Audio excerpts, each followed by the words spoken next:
Joey Wilson of Schwarzman Schwartz Consultant, EY-Parthenon, and Global Shaper at the World Economic Forums.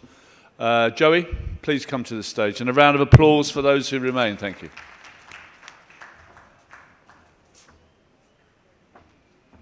Hey, everybody. Son?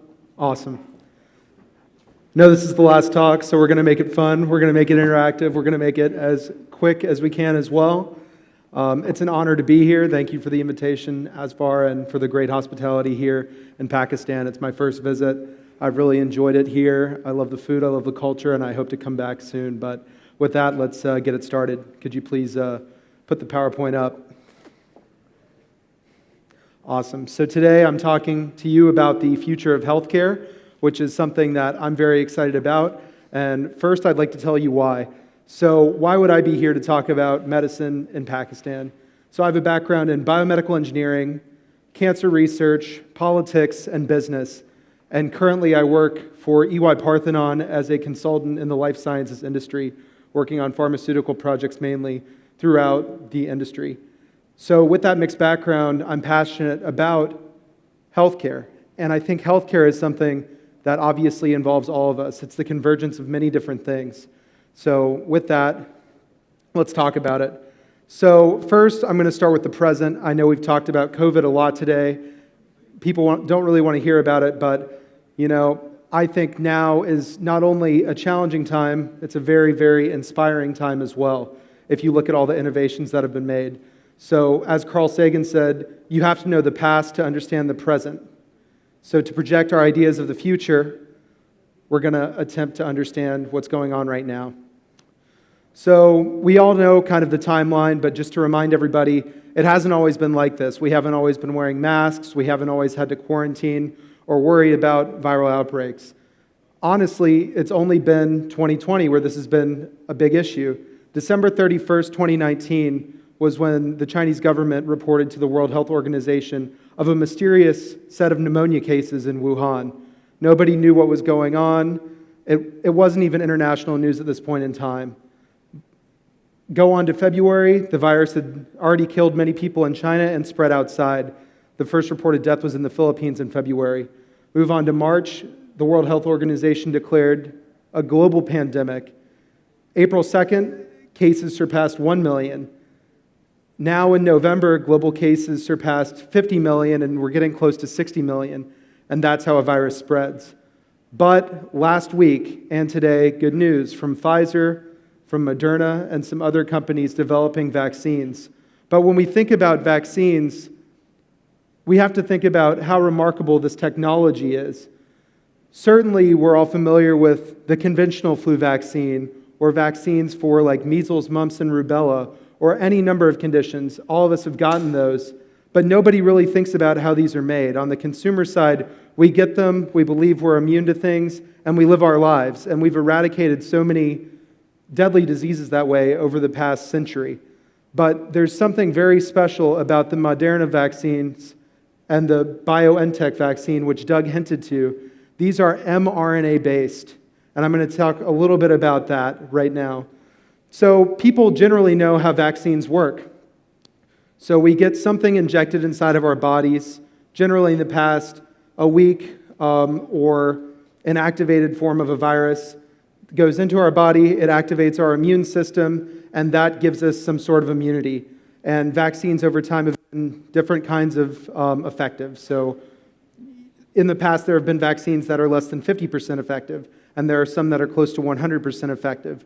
You probably have seen the numbers in the news of around 95% effective, and that's actually fantastic. I read an article saying that all we would need really to get enough immunity to protect everyone, theoretically something called herd immunity, would be 75% efficacy with 80% of the population vaccinated at some point in time, or those who have had the virus as well. So that's fantastic news. But these new vaccines, as I mentioned, are mRNA-based. M stands for messenger, RNA stands for ribonucleic acid. Everyone's familiar with DNA. It's something inside of our genes. Everyone knows the double helix from Watson and Crick. Everyone is familiar with what DNA is. But mRNA is very special as well.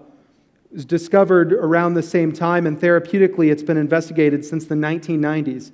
But you may be surprised to know that an mRNA-based therapeutic has never been approved by any regulatory body ever. So, noting this, you may be wondering, why would they pursue this to combat COVID, which is such a deadly disease and something that's so pressing? And the answer is because these technologies are unbelievably powerful. mRNA is special because when you put it inside of someone's body, it's active in something called translation. So you're taking, basically, if you have DNA, you transcribe DNA into mRNA. mRNA is translated into proteins. When you inject mRNA in someone's body, you're basically equipping the body to actually create protein on its own. Traditional vaccines, you're injecting protein. These vaccines, you're injecting something that lets your body create protein on its own. It's more efficient, it's more effective, it's easier to manufacture, potentially it's safer, and it's something that really I think is revolutionizing medicine and will do so in the years to come. So, as I mentioned, yes, it's cheaper in fact, but more than that, it's produced faster and developed faster. In terms of DNA-based vaccines, it takes 6 months or so to basically do the investigative research, figure out what's going on, and then actually produce and scale this. But they say that mRNA-based vaccines are great for pandemics or outbreaks. Why? You only need a couple weeks to do this investigation, and manufacturing is much quicker as well. They're safer as well. We think of DNA, you think of your genes, and something that scares a lot of people is, why would I put something in my body that could alter my genome? Couldn't that cause problems? And the answer is, maybe. But the good thing about RNA-based vaccines are they'll never alter your genome. There's no risk of that. You're just producing proteins, which could cause some negative effects, but it's certainly not going to make as big of a difference as changing someone's genome. They're more effective as well, and they're more versatile and familiar. You can actually dose these vaccines or base these therapeutics by changing the characteristics of the mRNA, which I won't go into, but trust me on that one. And then the last point, which I think is the most exciting for this talk, is these therapeutics don't just work for diseases, or by diseases I mean infectious diseases. It's not just a COVID vaccine. mRNA-based therapeutics could be applied to any number of rare diseases involving protein. And honestly, for the future, that's what excites me most. As I mentioned, no therapeutic has ever been approved. We've seen the efficacy now in these trials, and it looks to me that moving forward, this is a very, very promising area of medicine that, for all these reasons I've listed and more, will continue to revolutionize where we're going. So with that, I think in the COVID times, challenges force rapid innovation and unorthodox solutions. Certainly, this has been a huge challenge for us. It hasn't been overcome. And yes, the data is new. Phase 3 trials, these have not been approved yet, but I think it's very promising for the future. Rapid innovation and unorthodox solutions that have been created now will persist as time goes on. And with that, I'd like to move into my general outlook on the future of healthcare, the challenges that we're facing right now as listed by the World Health Organization, elevating health in the climate debate, delivering health in conflict and crisis, making healthcare fairer, expanding access, stopping diseases, preparing for epidemics, protecting people from dangerous products that exist out there, investing in those who defend our health, keeping young people safe, and earning trust, which is something that Doug talked about in his previous speech. And trust is a very important part of healthcare as well. But I would say that all of these issues listed by the World Health Organization are encapsulated by 3 things. Firstly, access. Second, cost. And third, the paradox of development in healthcare. And by that, I mean healthcare helps people live longer, which I think is amazing. But the problem with that is, as people live longer, they're impacted by different kinds of diseases. And you've seen that in Pakistan as well. As people live longer, the incidence rate of non-communicable diseases, for example, diabetes, ramps up. And those are more challenging in ways to treat as well. especially in systems that are also at stress. So that is something to consider. But how do we tackle these issues in the next decade, in the next century? There's one answer: technology, technology, technology. So there are 3 P's in the future of medicine, in my opinion: precision, prediction, and personalization. And the question with that is, how far can we go with it? So there are 3 avenues I'd like to briefly discuss. There's genomics, which one of the speakers before me mentioned. There's digital health, which another speaker mentioned. And then there are cell and gene therapies. And all 3 of these, I believe, are very important drivers of the future of medicine as we go on.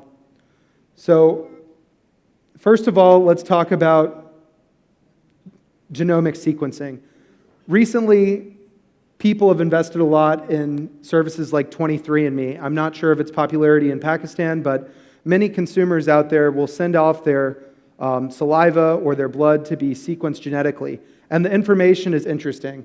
But right now, it's kind of something that's recreational in most cases. Certainly, in terms of cancer treatment, you can get your tumors genetically sequenced, and that can inform treatment. And that's very powerful. But most genomic sequencing right now is just recreational. People do it for fun.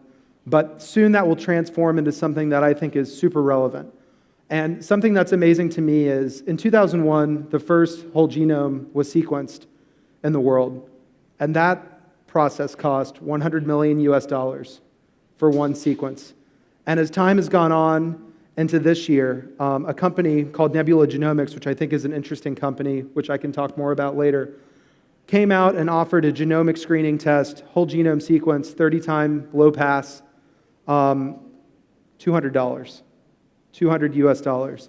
And certainly there are services that are cheaper. Many of the services that I mentioned before, like 23andMe, do not sequence your whole genome. They only sequence a small portion, which is called a panel. And that can be powerful as well. But if we're just thinking about whole genome sequencing, the cost right now at $200 is insane. Nobody would have thought that. And Moore's law is something that was related to memory and storage and capacitors and computers. Basically, that our capacity to do those things would double roughly every year. And the cost of whole genome sequencing has even exceeded that, how much it's gone down. So I think that's super inspiring. There are a lot of questions with genomic sequencing, ethical as well. Does everyone get their genome sequenced? People own their own data, and how do they use it? Do governments have access to this information? Do insurance companies have access? I think these are all things we have to be careful about and tackle, and I'm happy to talk more about that if people have questions. But I think it's something that's coming. It's here today, and I think soon everybody in the world potentially could get this done if they desired to. And in many countries around the world, it is very common now. So next, I'd like to talk a bit about digital health, which was also mentioned. And we're not talking about genomics when we're talking about digital health. First, I'm going to talk about the micro level, so things that are very, very small. Then later, I'll talk about the macro level, so things you're probably more familiar with. But when you think of precision medicine nowadays, as Doug mentioned, there's something called the omics-based approach of medicine. So you have genomics, proteomics, metabolomics, epigenomics, transcriptomics, and a number of other things as well. And these are all metrics that can be used to understand human beings as organisms. So genomics, we know, it's genetics. Proteomics, that looks at the proteins within your body. I mentioned mRNA before. Those are used to produce proteins, which are integral to life. Metabolomics, that has to deal with your metabolism, how you process nutrients, but there are many diseases that involve the metabolism. Epigenomics, so actually within your body, there's a landscape related to your genome, but there can be chemical changes that don't alter your genes, but alter the way that they're expressed, and that's epigenomics, and understanding that can be important as well. Lastly, transcriptomics, that involves mRNA and other kinds of RNA, which relate to proteins as well, and then a whole number of other things that you could look at: inflammatory molecules, fat-based molecules, glycolytic molecules, you name it. People are thinking about looking into all kinds of different things. But in my opinion, omniomics, all of these things together will rule the future. But you might be thinking, how can we synthesize and operationalize all this data? And I think that's the biggest question we have to contend with right now. We have so much data out there. First of all, where do we put all of it? It's not like we can just store terabytes of data for every single person on this planet. So one, where do we store it? And what do we collect? Two, how do we use it to actually form a picture and inform medical care? And that's what I'll get to now. So I would say that there's a holy trinity of three different technologies now that enable predictive and precision medicine. The first is wearable technology. The second is artificial intelligence. And the third is something known as blockchain. And the three of these combined, I believe, will lead us into a future of precision, personalized medicine. So first, wearables. Everybody has an iPhone. A lot of people have Amazon Alexa at home, for example. And even today, people are asking questions online to their technology as well. And actually, it's been shown in some studies that Alexa has improved medical care, even for, especially actually for the elderly, who can just ask questions to their devices. But I think it will go far past that. Certainly right now, we have watches, we have phones. They're always tracking different things, your heart rate, how many steps you've taken, where you've gone, etc. But what about invisibles? What about things we don't see? What about implants? And even going past that, there are so many great innovations now. For example, I mentioned diabetes earlier. There are also implantable insulin devices nowadays that help monitor diabetes. However, a big question with these things that I would forecast for the future is, what about security and privacy? And that's something that people don't discuss. And a lot of companies, at least in the past decade, haven't thought much about it either. So imagine a situation where you have an implanted device and it's connected to the internet, because many of these things are these days. And as a side note, back in 2001 in the United States, Dick Cheney, who was a politician at the time, had a Bluetooth-related pacemaker. And actually, the US government advised him and his doctor to turn the functionality off because they worried someone could hack it and kill him. And I think this is actually a huge worry, even for common people. Imagine ransomware, which is something that affects people nowadays, where people threaten to steal your information or make it accessible for a fee. What if you got a notification from your glucose pump and it said, "I'll kill you in 30 minutes if you don't pay me"? And honestly, that's something that we're going to have to contend with in the future. So security is something we have to consider. Moving on, artificial intelligence. People talk about this a lot. It's kind of this thing people don't understand. People say it's going to replace everybody's job and do all these things. And, I think there's some merit to that. But in terms of medicine, it's a great thing, in my opinion. So in terms of drug discovery, it's one of the most expensive aspects of drug development out there right now. And a large portion of novel pharmaceutical cost is from research and development. And nowadays, there are predictive AI platforms that help predict exactly what molecules would be good for which diseases. Related to this, also, I believe that AI will start to reform clinical trials too, in not only the molecules that select to move forward, but also the selection of patients who would benefit the most, which I'll talk more about in a minute. In terms of medical diagnostics, this platform is huge as well. Already, AI systems have outpaced the performance of doctors in screening for different things in MRI and ultrasound. And I think the path forward isn't necessarily technology taking all of the responsibility, but sort of a collaborative type of platform where AI assists, just like if you're driving a Tesla, AI assists. And lastly, clinical decision support, which I think is the biggest thing. So you have all this omic data, you have genomic data, you have all these things out there.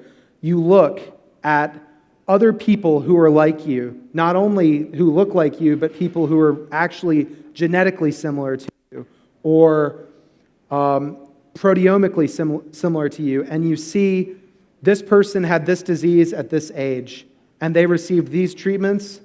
These 3 didn't work. This one in the end did work.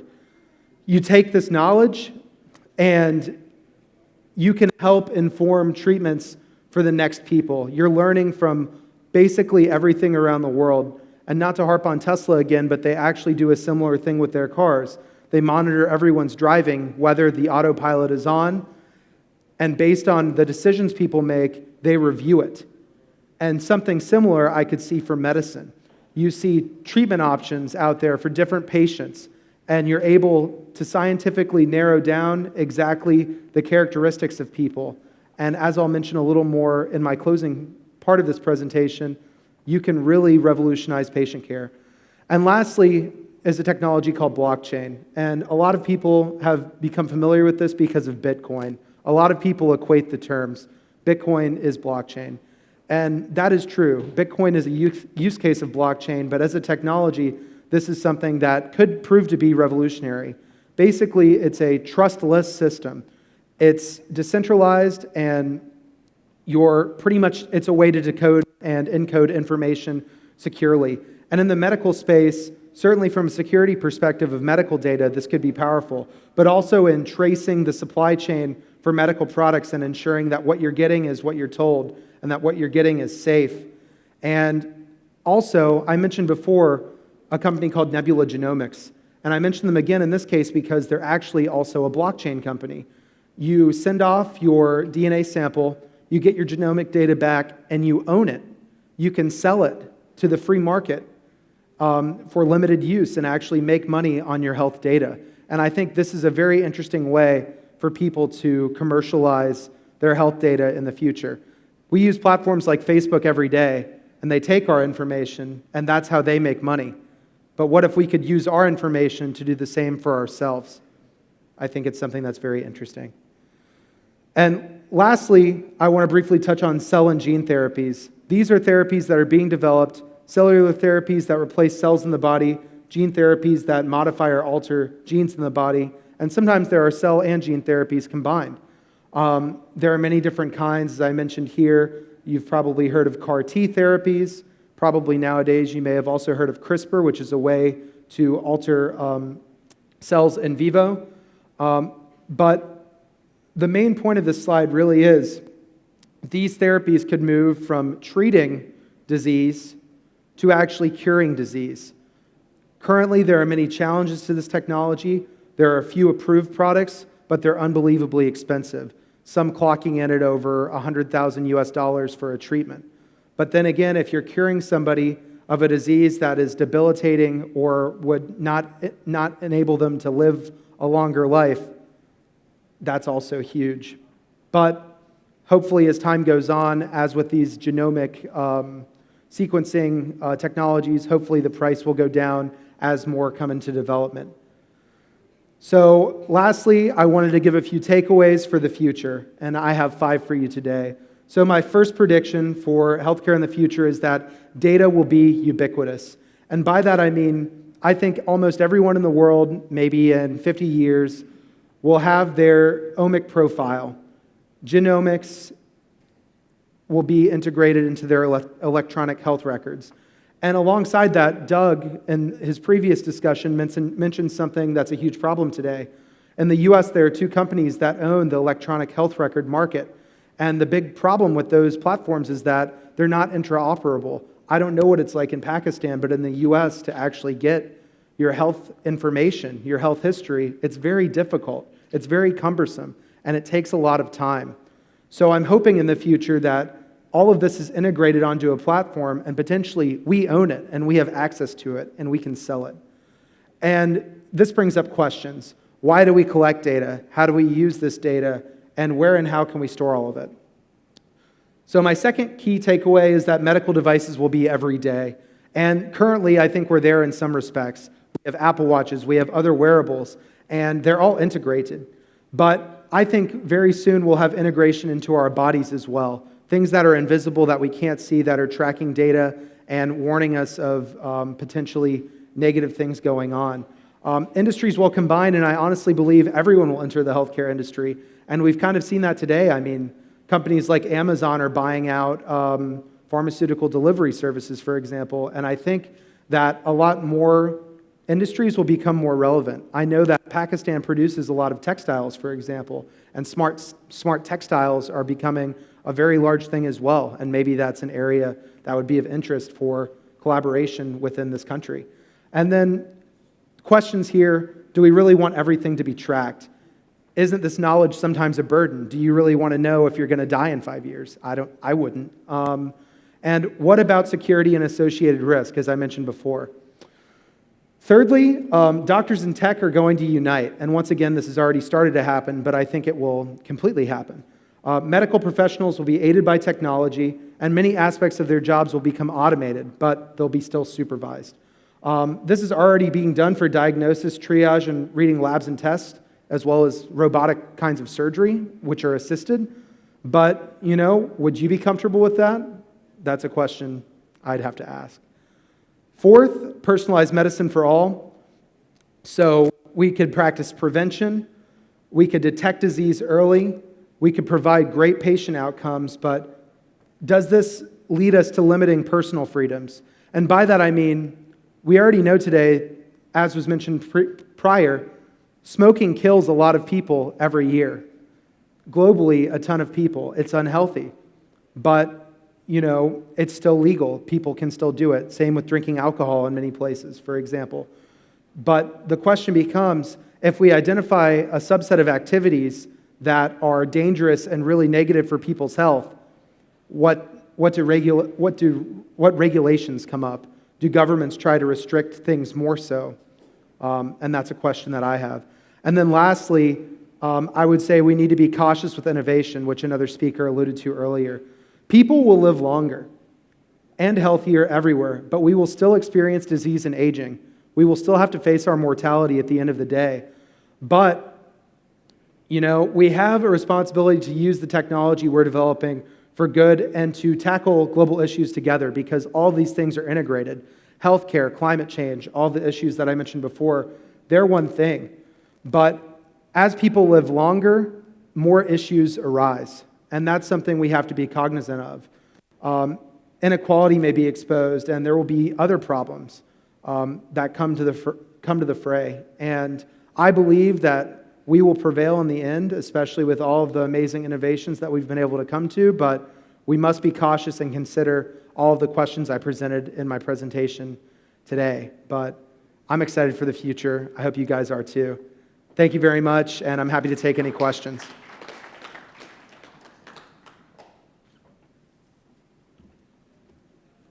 Yes.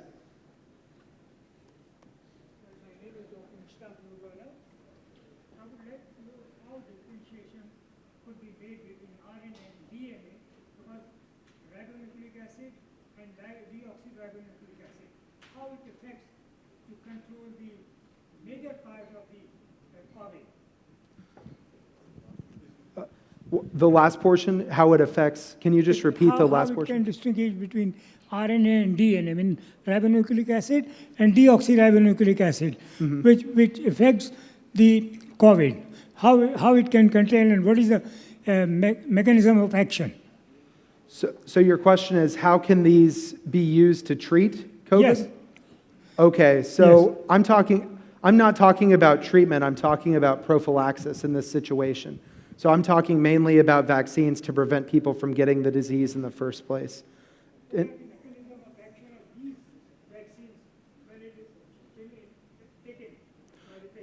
Okay, so why do vaccines provide immunity? Why do DNA and RNA vaccines? Okay, so DNA vaccines work in a similar way that I mentioned before. And I would recommend reading literature as well, because though I'm a scientist, I'm imperfect. But from my understanding, DNA vaccines work in the same way as inactivated viral vaccines. The DNA is put into cells. The cells basically convert DNA eventually into mRNA, and then protein is produced. And basically, the COVID has a spike protein on the surface that it uses to invade cells. And by recognizing that, cells can prevent its invasion. So that's DNA vaccines. The problem, though, with DNA-based vaccines or DNA-based treatments is that the DNA actually has to enter the cell nucleus to be effective and be transcribed into mRNA. So that's why mRNA-based vaccines are theoretically more efficient. mRNA-based vaccines don't have to enter the nucleus, which makes delivery of these much simpler and much more effective. So a big problem with the DNA-based vaccines is that this DNA is degraded. And at the end of the day, the degradation causes problems, and it can't be so efficiently converted. But the idea of mRNA-based vaccines, when they're delivered systemically to cells, is they can go into the cells, and since they're already converted into mRNA, they can be converted much more easily and much more efficiently into proteins, which are recognized by cells and provide immunity. So theoretically, mRNA-based vaccines should be as efficacious or more efficacious than DNA-based vaccines. However, there have been problems in the past couple decades in converting this technology into something that's usable. However, companies now, like Moderna and BioNTech, who develop these vaccines, have had breakthroughs and been able to have very quick clinical testing as well. A big problem in the past, I think, was clinical trials take a long time, obviously, as they should in a normal time, and it was very difficult for them to identify the correct targets, et cetera, et cetera. But in the instance of a virus such as COVID, it's a bit more simpler than other applications of therapeutics like this. For example, there are some cancer vaccines that are mRNA-based and some treatments for other diseases that are based in protein misfolding, for example, and those are more difficult to develop. But in the future, I believe that they'll be there. So you mean viruses? These are not live or attenuated vaccines. Yeah. So those are different subtypes of vaccines. The duration of the treatment. Okay, so the immunity that the mRNA-based vaccines provide, they're doing research on that now. The hope is that it would be lifetime, but it's possible that it wouldn't be. They don't know at this point in time. But theoretically, I believe mRNA-based vaccines would be a little bit shorter in terms of efficacy. But like I said before, they're cheaper and they're easier to produce. And at least in this instance for COVID, I think they're equipped for the job. Thanks a lot. Thank you very much.